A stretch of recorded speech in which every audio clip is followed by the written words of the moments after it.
Eu agradeço mais uma vez o convite que me foi feito pelo Grupo Educacional e Assistencial Espírita Fraternidade para estar aqui hoje contribuindo para a disseminação da doutrina espírita. Hoje nós avaliaremos um texto magnífico que consta do livro Cartas e Crônicas, de Francisco Cândido Xavier. Essas cartas e crônicas foram ditadas pelo espírito do irmão X, no capítulo 38, cujo título é Explicando. Antes do texto, porém, vamos à nossa prece inicial. Nós pedimos aos nossos mentores do plano superior um momento de profunda concentração, no qual, apartados das nossas lides diárias, nós possamos sorver os conhecimentos que a nós são direcionados. Que nós possamos aqui pavimentar o nosso caminho de evolução espiritual com esses ensinamentos e igualmente possamos auxiliar a evolução espiritual dos nossos irmãos encarnados e desencarnados que conosco convivem. Hoje nos deparamos com um relato comovente e também com um convite à reflexão a respeito da nossa conduta nesse plano material. Uma avaliação pessoal e uma fonte de recursos para que nós possamos auxiliar aqueles irmãos que eventualmente se encontram na mesma condição do personagem dessa narrativa. Por vezes, nos deixamos influenciar pelos sabores, sabores agradáveis e pelo apelo dos atalhos, que, na verdade, nos distanciam do amar e do servir. O texto se intitula Explicando. E ele tem o seguinte início. Não, meu amigo, quando me desvencilhei do corpo físico há quase 20 anos, o título de espírita não me classificava as convicções. Ou seja, a classificação de espírita não era um título para esse personagem. E ele prossegue. Como acontece a muita gente boa, eu acreditava mais no que via com os meus olhos e tateava com as minhas mãos. Eu li o Evangelho de Jesus e compulsava. Compulsava é examinar, manusear, percorrer, as impressões de vários experimentadores da sobrevivência. Entretanto, sem objetivos sérios de estudo, e sim na extravagância das gralhas da inteligência, que vão para a lavoura do espírito gritando inutilmente e bicando aqui e ali para perturbar o crescimento das plantas e prejudicar-lhes a produção. Era, portanto, esse personagem um interessado distante da doutrina espírita, mais por curiosidade do que propriamente convicção, acreditando mais no concreto. Talvez seja este um comportamento típico do mundo atual, no qual prevalecem em muitas dimensões as avaliações superficiais de assuntos complexos e relevantes. Eu leio as manchetes e me considero suficientemente bem informado. Isso já me basta. Quando na verdade, esse comportamento em absolutamente nada, beneficia o entendimento profundo e o enfrentamento dessas questões cada dia mais complexas. Como a analogia que o personagem faz às gralhas. Fazem um barulho tremendo e prejudicam a discussão séria e a produção de soluções robustas para o bem comum. O autor prossegue. Era um homem, mas um homem demasiadamente ocupado com a terra para devotar-me às revelações do céu. Meus pensamentos jaziam tão vigorosamente encarnados nas preocupações mundanas que nem a força hercúlea da enfermidade conseguia deslocar-me para as visões íntimas da vida superior. Aqui, né, o personagem dá a entender que nem mesmo a sua enfermidade foi capaz de aproximá-lo de um pensamento superior. Tão envolvido que ele estava pelas coisas materiais na Terra. Ele prossegue nessa mesma linha.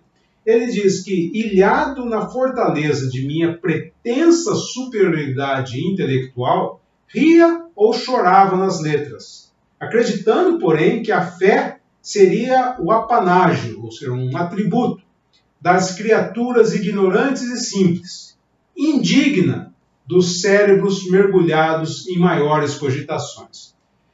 Nota-se aqui a consideração própria de um ser que se considerava intelectualmente superior a outras criaturas e que considerava a fé um mero atributo de criaturas inferiores a ele e até sem qualquer dignidade para o personagem. Enfim, até diria desnecessário. O texto dele ainda prossegue dizendo que situava-me entre a dúvida e a ironia, quando a morte, na condição de meirinho da justiça divina, me intimou a comparecer no tribunal da realidade. Mais cedo que eu supunha, e somente então comecei a interessar-me pelo gigantesco esforço dos homens de boa vontade que, nos mais diversos climas do planeta, se dedicam hoje à solução dos enigmas inquietantes do destino e do ser. E nesse ponto se traça, de acordo com a minha avaliação, uma linha que separa o personagem da condição de encarnado para a condição de desencarnado. Arrebatado pela morte, que ele considera meirinho da justiça divina, meirinho é aqui entendido como sendo aquele oficial da justiça que intimou o nosso personagem a comparecer ao tribunal da realidade, segundo ele. Só então que o personagem foi se interessar pelos enigmas inquietantes do destino do ser. Para onde nós vamos? Para onde iremos? Vamos nos lembrar que o personagem não demonstrava até aqui qualquer interesse pelos temas relacionados à fé. E até desprezava tais temas, atribuindo uma classificação menor àqueles que se interessavam por esses assuntos. Um claro exemplo de superioridade. É a partir daqui que o relato toma uma outra direção. O personagem passa a reconhecer a não finitude. E ele diz: o túmulo não é apenas a porta de cinza. Morrer não é terminar. E banhado ao clarão da verdade, por mercê de Deus, incorporei-me à imensa caravana dos que despertam e trabalham na recuperação de si mesmos. Ora, olhem que interessante. O personagem não só reconhece a continuidade da vida, como passa a integrar o grupo dos que buscam a sua própria recuperação. E ele prossegue, dizendo: não estranhe, pois, se continuo em minha faina de escritor humilde, tentando nortear as minhas faculdades no rumo do bem. É o que eu posso fazer, porquanto não disponho de especialização adequada para outro mistério. Aqui dá-se a entender que o personagem exercia a atividade relacionada à escrita antes do seu desencarne.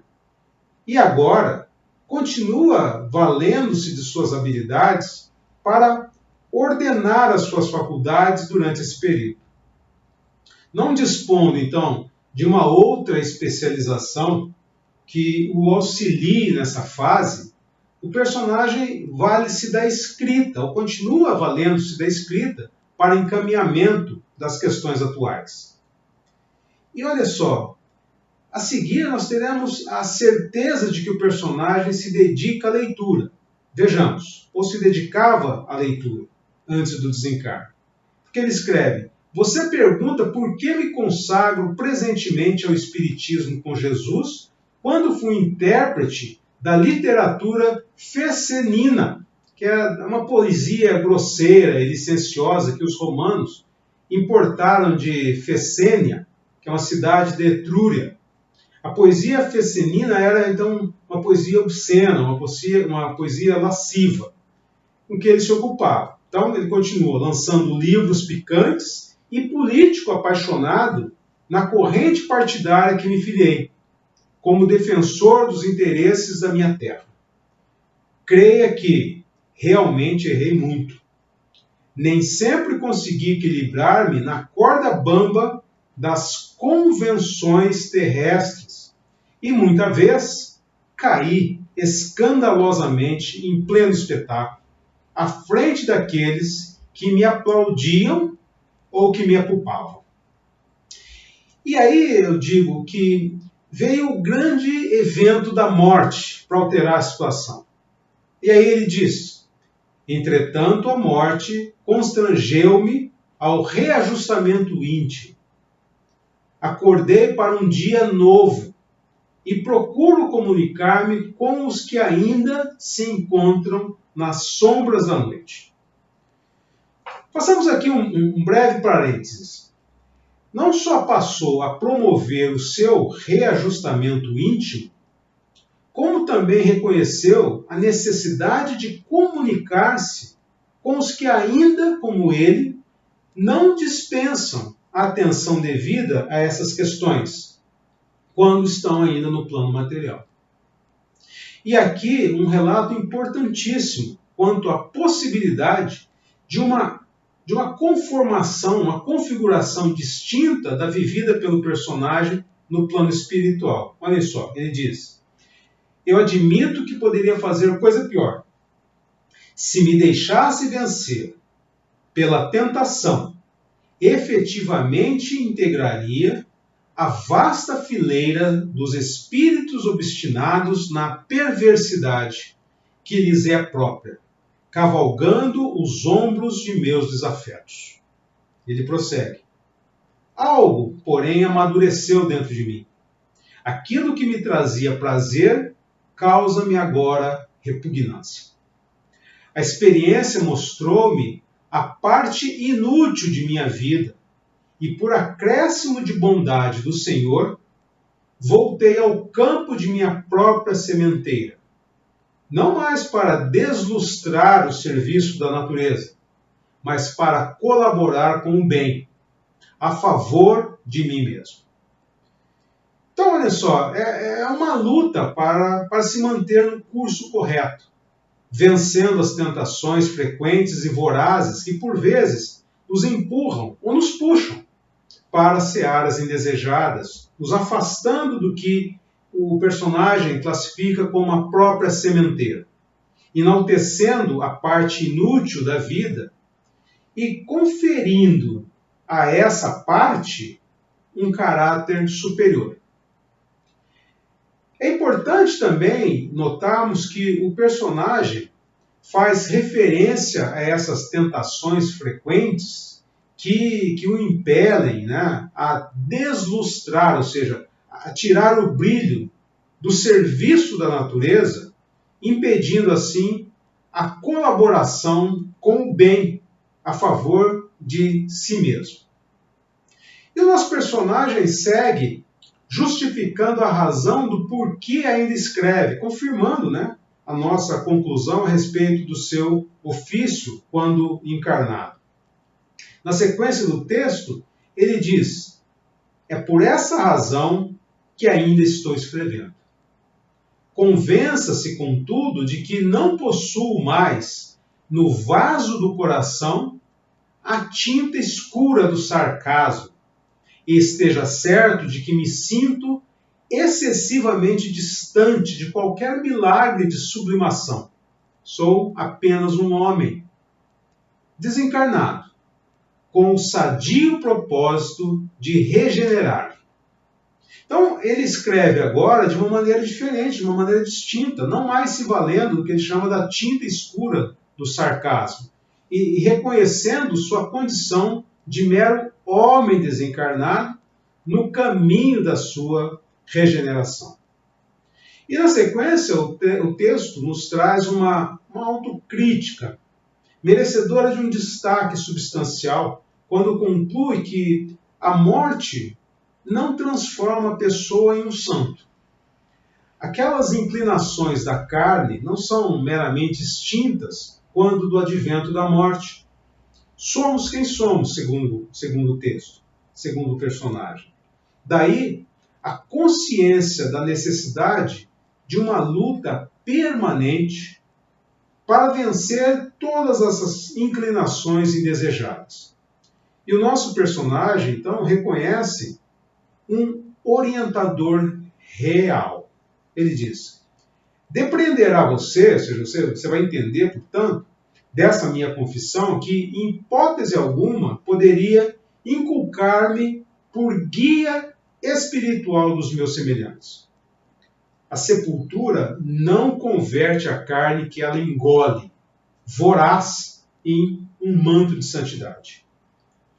Nós somos, depois da morte, o que fomos. E muita gente que anda aí mascarada, aqui encontra recursos para ser mais cruel. Quanto a mim, vendo graças a Deus por achar-me na condição de pecador arrependido, esmurrando o próprio peito e clamando mea culpa, mea culpa. Nosso orientador real é o Cristo, nosso Senhor. Sem Ele, sem a nossa aplicação aos seus ensinos e exemplos, respiraremos sempre na antiga cegueira que nos arroja aos despenhadeiros do infortúnio. E o personagem então encerra o seu texto fazendo um convite. Ele diz: procuremo-lo, pois, e ajudemo-nos uns aos outros. E você, que com tanta generosidade se interessa pela minha renovação, não se esqueça das 8 letras de luz que brilham sobre o seu nome. Ser espírita é configurar com Jesus o apostolado da redenção, e que você prossiga com o Mestre, amando e servindo, no constante incentivo ao bem. É tudo de mais nobre que lhe posso desejar, ele conclui. Então, com nossas mentes elevadas e nutridos pela mensagem que acabamos de receber e analisar, vamos encerrar o nosso encontro de hoje rogando para que os ensinamentos recebidos inundem os nossos corações e lá permaneçam, pavimentando a nossa trajetória. O orgulho e a visão são sempre uma barreira erguida entre o homem e Deus.